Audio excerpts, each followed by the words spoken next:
ka-wonder nating si Jane, pinapaari naman ang kanyang pagluluto. Pero hindi para sa paandar na lasa, kundi dahil sa mga paa na lang daw kasi talaga siya umaasa.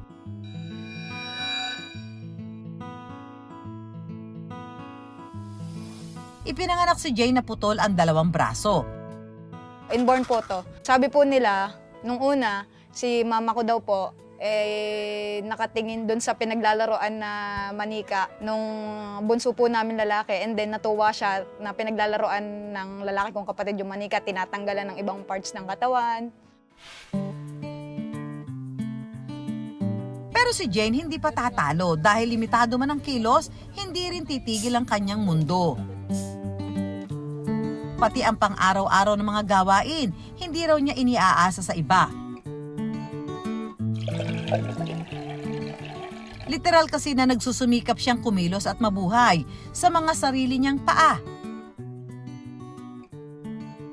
Bagamat naiiba ang kanyang katawan, pinalaki raw kasi siyang normal ng pamilya.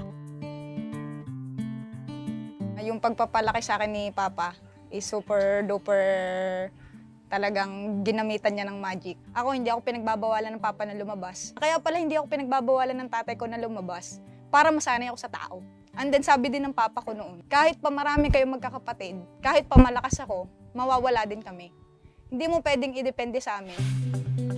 Sa katunayan, si Jane nakapagtapos ng pag-aaral sa kursong Financial Management nito lamang 2022. Akalain mong official public servant na rin siya sa kanilang munisipalidad at naglilingkod bilang admin aide 3. Mga bagay na dati hindi ko kaya, sinubukan ko lang ng sinubukan. Hanggang sa nagugulat na lang ako, oh yun, yung sinaing, kala ko masusunog, luto.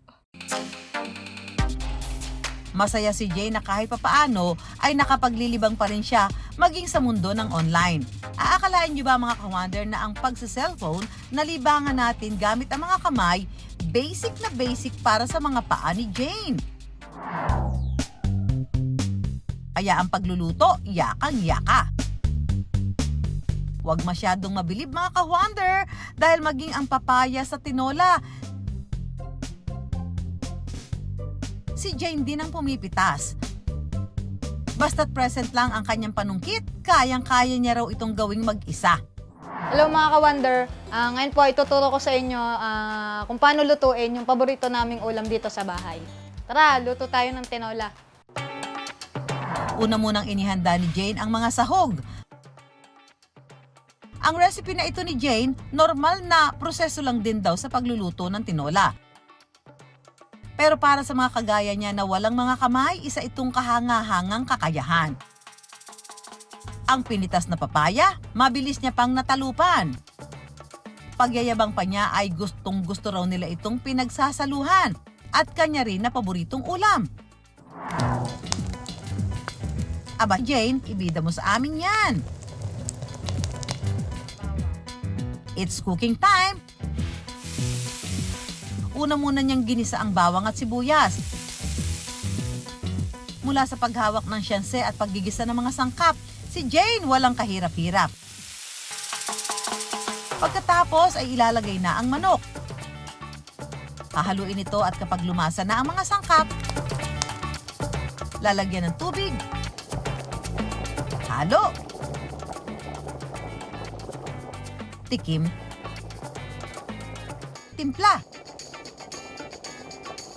Pagkatapos ng ilang minutong pagpapakulo, ready to serve na ang kanyang tinola.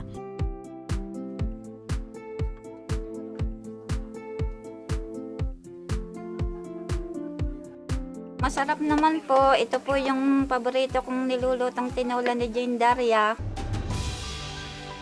Para kay Jane, limitado man ang kakayahan, kailanman hindi ito magiging hadlang para pasayahin ang pamilya.